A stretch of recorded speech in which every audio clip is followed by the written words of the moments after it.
time will come when you will laugh back. So don't be bothered about what anybody says. The hardest thing to do, and the only thing we should find shameful to do, is begging. That's what is bad. That's what is shameful. But anything that we do with our hands, no matter how demeaning it looks, so long as it is putting food on your table, it is paying your bill, it is honorable before the Lord. Praise the Lord. The Lord will bless the work of our hands, but our hands must be put to work. And it really doesn't matter what kind of work it is, so long as it pleases God. We know that He can do anything, He can use anything to bless anybody. You can even sell sand and He will bless you with it. It just takes you deciding to put that hand to work. Something else we have to be mindful of while starting a business is, do not compare yourself with others. Oh, me and him started the same day. See where I am. On my own, I have to start. I don't have boss. I don't have plenty workers. I don't have a big space. Let your business grow gradually. What your business is not ready for, what it cannot afford, is not ready for. You go start a small business of 5,000 naira, and then you're making 200 naira a day, and you go and rent a big space where you're paying 400,000 naira. How are you going to do that? Go and start in a small neighborhood and pay 2,000 naira, and you will grow from there. Time will come when you will be in $1 million structure, but in its own time. Don't rush the business. Take it a day at a time. If your business can afford it, it's ready for it. If you cannot afford it, not ready for it. When I got my first, for 3 years, I worked from the back of my house because my business could not afford a shop. So at the back of my house, I put a small canopy. Hey, it was a rented house, not a house I built. So don't say, oh, she had a house. No, I had other tenants living with me. So I put a canopy, a small tarpaulin over my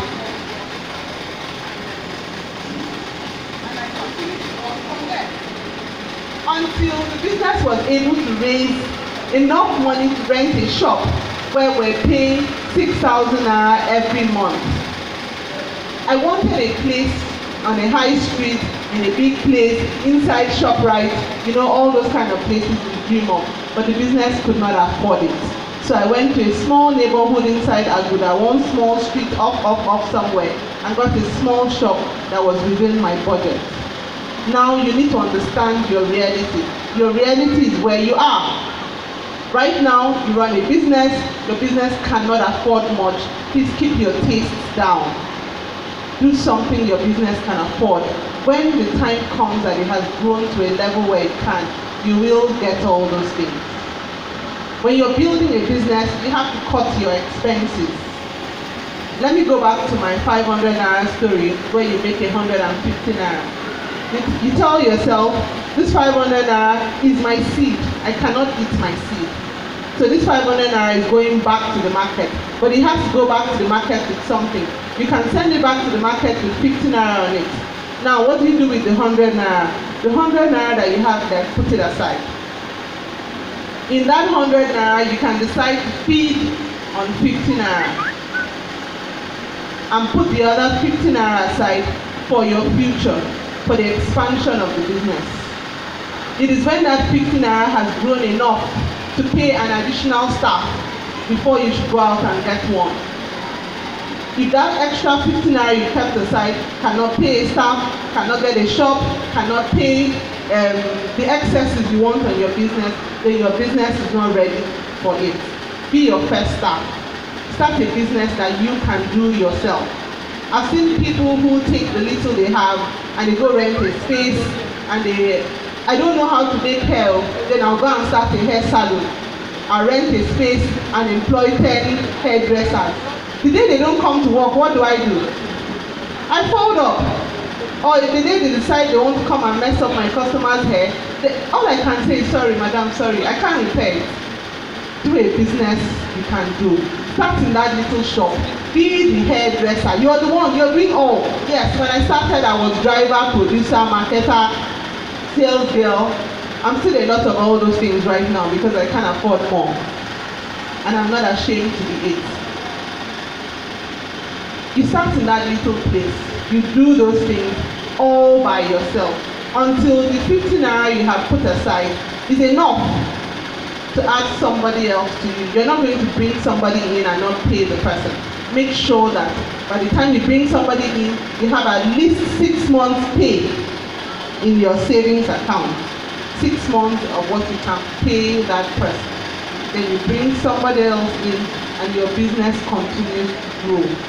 For businesses that you plan to grow, that your children can take over, cannot explode immediately, cannot explode in one day. It has to grow. Anything that grows gradually takes foundation, has roots. When you start small, by the time you grow big, you understand the market. You understand the market. When I started doing soap, at that time, I was producing a liter for sometimes as high as 500 naira. But over time, I have learned to produce it for as low as 120 naira. Same thing, same effect. I'm getting the same results. That is because I have laid low and understood the business. So you start small, you make small mistakes that you can recover from. Have you seen a product that would launch out? You know, hey, this new product is in town, and everybody buys it. And guess what? They buy it. It's not good. Now let me give you a true story. I have a friend who wanted to go into detergent. He doesn't know how to make it. So he went and he contracted some people to make it for him. And then he put in so much money into this business. By the time he launched this product, the product was awful. Yes, it was awful. But of course, at the time he bought it, he wouldn't even have known it was awful because he didn't even know what to look out for. Now, he had spread into over 10,000 units. He had gotten into at least 10,000 hands before he realized that the product was bad. Now, where does he start from? If he had started small, making it himself, even though he made a bad one immediately at that time, that small bad one he made in a capacity with his small money, he may have been able to sell it to max 20 people, or he's very popular, 50 people. By the time he does again and he learns, he gets better, his money has grown. The mistake he made with those 50 people would not matter, they're just 50. Do you understand me? Because by then he would have grown. So even if you had the capital to start a business, I would always recommend start small so that your mistakes are small, so that those who see your errors are small, so that by the time you grow big, then you can raise your head, you know what you have because you have tested it over time. Praise the Lord. Business is something everybody should do, but you should grow it. You can decide to have 2 streams of income and say, you know what, I have 2 babies. This one is my house girl. This one is my favorite child. Now this is 2 businesses. One, you could decide to eat from it daily. This one, as I sell, I go chop. As I sell, I go chop. Then this other one, you want to grow it. This is your future. This is what you're giving your children. You don't eat it. You build it. You build it. Every cover from it is like your blood. You don't touch it. In fact, for me, you can steal my money, but don't steal my business money. I'll run after you for 15 naira if it's business money. I will unashamedly chase you for my 15 naira that you did not give me when it has to do with business. Outside the business, I can dash you 15 naira, but I won't give you 15 naira of my soap money because you know that one is my life. That's my future. 15 naira given to you could have earned me 500 naira if I continue turning it over in another week or 2. And that's the mentality we need to see our businesses with. I'm going to round up with challenges in business. Yes, they are.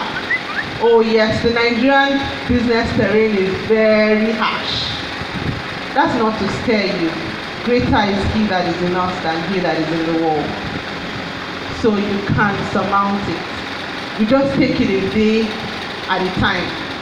The challenges come, you break your neck a few times, but you always rise up. Something my father says to me is, be stubbornly stubborn. You know, when you stubbornly stand there, you say, what is she still doing there? Stand there.